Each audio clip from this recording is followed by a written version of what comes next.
जय हिंद दोस्तों।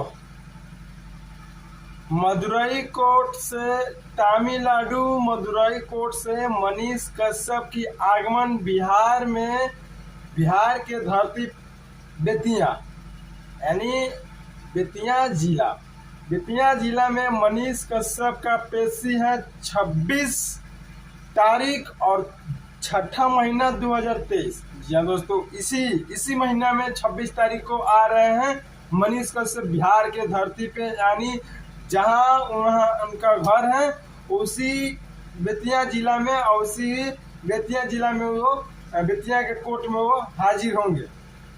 ये दोस्तों, मनीष कश्यप से बता दें कि मनीष कश्यप अब हो गया बहुत सारे मामला, बहुत झूठी FIR, बहुत झूठी दर्ज में फंसाया गया उनको। आज जो बिहार के लोग का दुआ है और उसका माता जी का दुआ है कि मनीष कश्यप मदुरई कोर्ट से निकलकर बेतिया हाई कोर्ट में आ रहे हैं। अब देखिए मनीष कश्यप का आने के बाद क्या होता है, यहाँ से रिहाई होता है कि नहीं होता है। लेकिन 26 तारीख छठा महीना 2023 इसी महीना में मनीष कश्यप की आगमन है और वहां से फ्लाइट होगा। मनीष कश्यप आएंगे पटना से आएंगे बेतिया कोर्ट में। यह दोस्तों आपने सही सुना। और मनीष कश्यप आके रहेंगे। जितना मनीष कश्यप के विरोधी हैं, जितना पावर लगाना है लगा लिया, अब लगा कर दिखाइए।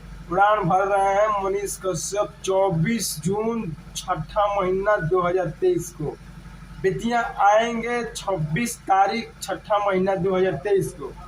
जी हाँ दोस्तों, मनीष कश्यप की विरोधी और मनीष कश्यप के सपोर्टर दोनों आदमी से मैं सलाह करना चाहता हूँ। मनीष कश्यप के सपोर्टर के लिए वो तो पटाखा छोड़ेंगे और मनीष कश्यप के विरोधी के लिए वो चूड़ी पहन कर घर में बैठेंगे। खुशखबरी ये है कि जितना लोग मनीष कश्यप के सपोर्टर हैं